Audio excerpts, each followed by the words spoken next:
అందరికీ నమస్కారం. ఈరోజు 23 నెలల పాలన పూర్తి చేసుకున్న కూటమి ప్రభుత్వం ఈరోజు ప్రజల్లో ఏ విధంగా ఉందో మీ అందరికి కూడా తెలుసు. భయపెట్టే పాలన పోయి భరోసా ఇచ్చే పాలన వచ్చింది అని ప్రజలందరూ కూడా చాలా సంతోషంగా ఉన్నారు. గత 5 సంవత్సరాల్లో నిత్యం భయపడుతూ బయటికి రావాలంటే భయం, ఒక ధర్నా చేయాలంటే భయం, నిజం చెప్పాలంటే భయం, ఏదైనా అడగాలంటే భయం, చివరికి డాక్టర్ మాస్క్ అడగడానికి కూడా భయపడిన పరిస్థితి మీ అందరికి కూడా తెలుసు. అలాంటి పరిపాలన నుంచి, విధ్వంస పరిపాలన నుంచి ఈరోజు అభివృద్ధిలోకి, వికాసంలోకి వచ్చింది అని అంటే ఈరోజు గౌరవ ముఖ్యమంత్రి నారా చంద్రబాబు నాయుడు గారు 23 నెలల పరిపాలన ప్రజల్లో ఒక తీపి గుర్తులుగా మిగిలిపోతున్నాయని చెప్పడానికి చాలా సంతోషంగా ఉంది. మనందరికి కూడా తెలుసు, గత 5 సంవత్సరాల్లో కరోనా కరోనా కరోనా అని 3 సంవత్సరాలు అలా నడిపేశారు. ఆ 3 ఏళ్లలో ఏ కార్యక్రమం చేయలేదు, కనీసం బయటకు కనిపించలేదు, చనిపోయిన వాళ్ళని పలకరించినటువంటి పాపాన కూడా పోలేదు. అలాంటి పరిపాలన నుంచి ఆ ఉన్న 2 సంవత్సరాలు కూడా ఇంకా మీకు తెలుసు, ఎవరికి కనిపించలేదు, వినిపించలేదు. ఒక మీటింగులు ఉండవు, కలెక్టర్ల కాన్ఫరెన్స్లు ఉండవు, ఒక క్యాబినెట్లు ఉండవు, ఏమీ ఉండవు. అంతా ఏకఛత్రాధిపత్యం. అలా వెళ్ళినటువంటి పరిపాలన నుంచి ప్రజలు విసిగిపోయి ఈరోజు కూటమి ప్రభుత్వాన్ని ఎంతో అత్యద్భుతంగా గెలిపించిన సంగతి మనందరికి కూడా తెలుసు. ఈరోజు చూసుకున్నట్టయితే రోజుకొకరు మన పార్టీ ఆఫీస్లో ఒక మంత్రి కూర్చొని ఇక్కడున్నటువంటి అర్జీలని, సమస్యల్ని పరిష్కరిస్తున్నారు అని అంటే గౌరవ ముఖ్యమంత్రి చంద్రబాబు నాయుడు గారు ప్రజల మీద ఏ విధంగా దృష్టి పెడుతున్నారో ఒకసారి మీరు ఆలోచించండి. ఈరోజు ఉదయం 10 గంటల నుంచి కూర్చుంటే ఒక 2 అవర్స్ దాకా మొత్తం నాన్ స్టాప్గా మనం చూసుకుంటూ వెళ్తే జనాలు రోజు రోజుకి సంఖ్యాబలం తగ్గుతుంటూ వస్తుంది. మొదట్లో చూసుకుంటే ఎంతమంది ఉండేవాళ్ళు అంటే వేలాది మంది ఉండేవాళ్ళు, 100ల్లోకి వచ్చారు, ఇప్పుడు 10ల్లోకి వచ్చారు. సమస్యని వెంటనే అక్కడ ఉన్న కలెక్టర్ గారికి కానీ, జేసీకి కానీ, అక్కడ అధికారులకు ఫోన్ చేసి వెంటనే పరిష్కరించే దిశగా కూటమి ప్రభుత్వం అడుగులు ముందుకు వేస్తున్నాం. ఈరోజు చూసుకున్నట్టయితే ఈరోజు మనం బయట రోజు అంటే వీళ్ళకి ఉనికి కోల్పోతున్నామని ఈ మధ్యకాలంలో కొన్ని మాటలు మాట్లాడుతున్నారు. మీకు అందరికి కూడా తెలుసు, అరకు పాడేరు ఏరియాలో అప్పుడు వైజాగ్ జిల్లాలో ఉండేది కాబట్టి గంజా చివరి జీ ఉంటే అది గంజాయిలా కనిపించేది అందరికీ. ఆ విధంగా వెళ్ళింది. అలాగే మనం చూసుకున్నట్టయితే ఉత్తరాంధ్రలోనే ఒక దళితుడిని చంపేసి డోర్ డెలివరీ చేశారు. ఉత్తరాంధ్రలోనే ఒక దళిత డాక్టరు ఒక మాస్క్ అడిగినందుకు వెంటనే ఆయన చనిపోయే విధంగా చేసినటువంటి పరిస్థితులు మనం అంతా కూడా చూసాం. ఈరోజు ఉత్తరాంధ్ర చూసుకోండి, ఆ రోజు మీరు రుషికొండని బోడుకొండ కొట్టి 550 కోట్లతో మీరు ప్యాలెస్ కడితే ఈరోజు చూసుకున్నట్టయితే మనం వైజాగ్ అనగానే జీ అంటే మీ కాలంలో గంజాయి గుర్తొస్తే, మా కాలంలో వైజాగ్ జీ అంటే గూగుల్ గుర్తొచ్చే విధంగా మా లోకేష్ బాబు గారు చేశారని మేము గర్వంగా చెప్పుకోగలం. ఈరోజు గౌరవ ముఖ్యమంత్రి చంద్రబాబు నాయుడు గారు ప్రతి దేశ విదేశాల నుంచి పెట్టుబడులు తీసుకొచ్చే విధంగా లోకేష్ బాబు గారిని పూర్తి స్థాయిలో ఆ బాధ్యత అప్పచెప్పి తీసుకొచ్చే విధంగా మనం చూస్తున్నాం. ఈరోజు చూసుకున్నట్టయితే అరకు పాడేరులో చూసుకున్నట్టయితే గంజాయి పూర్తిగా నిర్మూలనయ్యి కాఫీ తోటలు పండించే విధంగా మనం ముందుకు వెళ్తున్నాం. ఎందుకంటే భోగాపురం ఎయిర్పోర్ట్ని అలా కట్టేస్తున్నాం, ఇలా కట్టేస్తున్నాం అని ఎన్నో కోతలు కోసినటువంటి గత పాలకులు భోగాపురం ఎయిర్పోర్ట్ పట్టించుకోకుండా వదిలేస్తే ఈరోజు భోగాపురం ఎయిర్పోర్టు 2200 ఎకరాల్లో పూర్తి చేసి అల్లూరి సీతారామరాజు ఇంటర్నేషనల్ ఎయిర్పోర్టుగా ఈరోజు నామకరణం చేసి జాతికి అంకితం చేస్తున్నటువంటి పరిస్థితి మనందరం కూడా చూస్తున్నాం. అలాగే ఉత్తరాంధ్రకి రైల్వే జోన్ రాదు అని గత పాలకులు చాలా ధీమాగా ఉండేవాళ్ళు. అసలు అది ఏ కార్యక్రమాలు కానీ ఏది కానీ చిత్తశుద్ధితో చేసినటువంటి దాఖలాలు మనకు లేవు. కానీ ఈరోజు ఉత్తరాంధ్ర మనకి రైల్వే జోన్ వచ్చింది అని అంటే నిజంగా గౌరవ ముఖ్యమంత్రి గారికి, గౌరవ లోకేష్ బాబు గారికి, గౌరవ కేంద్ర మంత్రివర్యులు మనందరికీ కూడా, మా శ్రీకాకుళం వాసి అయినటువంటి మా రామ్మోహన్ నాయుడు గారికి మా హృదయపూర్వకమైనటువంటి ధన్యవాదాలు తెలియజేసుకుంటున్నాం. ఈరోజు రైల్వే జోన్ వచ్చిందంటే ఉత్తరాంధ్ర అభివృద్ధి చెందుతుంది. ఉత్తరాంధ్ర నుంచి మాకు రాయగఢకు కానీ ఛత్తీస్గఢ్కి కానీ వెళ్ళడానికి మార్గాలు శుభమైనటువంటి పరిస్థితి కూడా మనం చూసుకుంటున్నాం. అలాగే సుజల స్రవంతి మీ అందరికి కూడా తెలుసు. సుజల స్రవంతికి ఈరోజు 1000 కోట్లు వెచ్చించి సుజల స్రవంతి పని జరుగుతుంది అని అంటే మా ఏరియాలో ఎవరికి కూడా త్రాగునీరుకి ఇబ్బంది లేకుండా అన్ని రకాలుగా, ఎందుకంటే ఉత్తరాంధ్రలో ప్రాజెక్టులు కూడా ఎక్కువ ఉన్నాయి, సాగునీరుకి ఇబ్బంది లేకుండా ప్రాజెక్టులు అన్నిటికి కూడా మనకు నిధులు విడుదల చేయటం కూడా మీ అందరికీ కూడా తెలుసు. అలాగే ముఖ్యంగా మనందరికీ కూడా తెలిసిన విషయం ఏంటంటే విశాఖ ఉక్కు ఆంధ్రుల హక్కు. గత 5 సంవత్సరాలు విశాఖ ఉక్కు అసలు ఉందా, స్టీల్ ప్లాంట్ ఉందా, దాన్ని క్లోజ్ చేస్తున్నాం అనే విధంగా మనం అందరం ఉండేవాళ్ళం.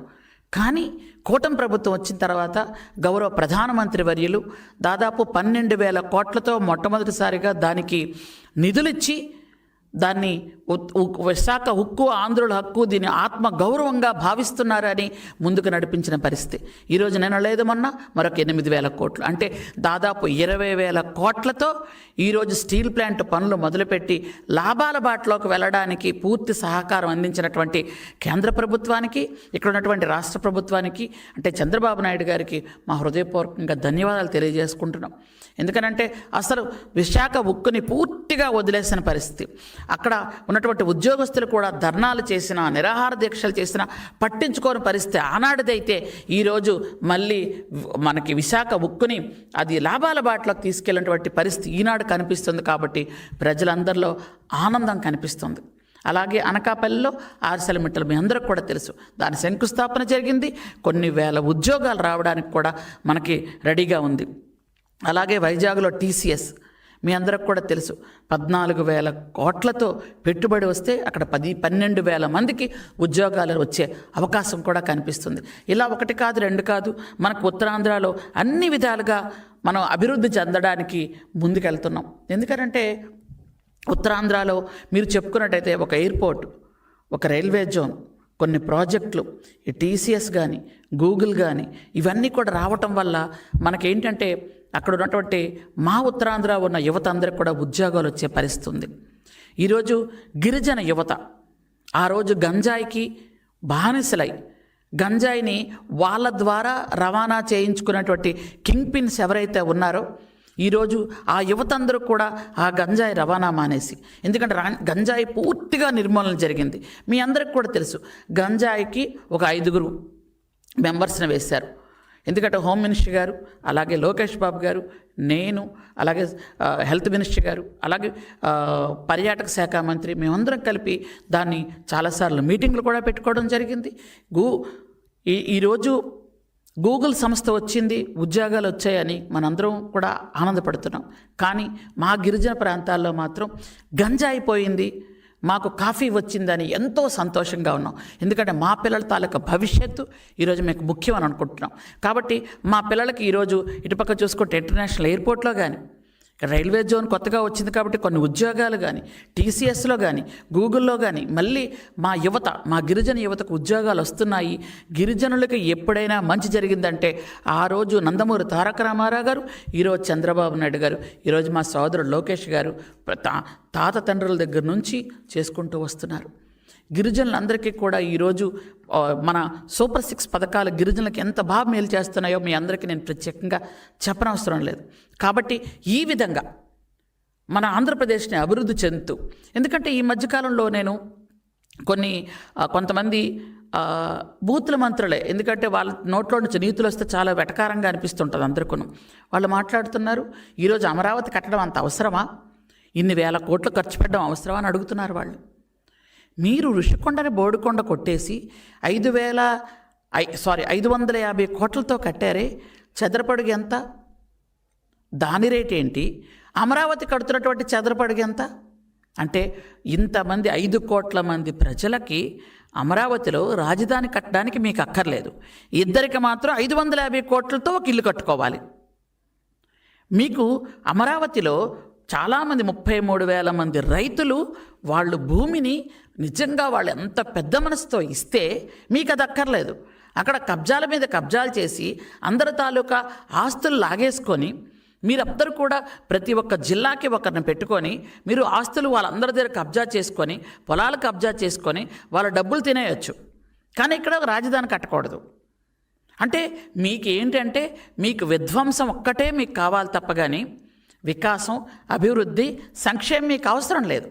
ఆ రోజు ఇంట్లో కూర్చొని బట్టలు నొక్కారన్నారు కానీ ఆ బటన్ నొక్కితే ఆ డబ్బులు పడ్డాయా లేదన్నది మీరు ఎప్పుడైనా ఆలోచించారా?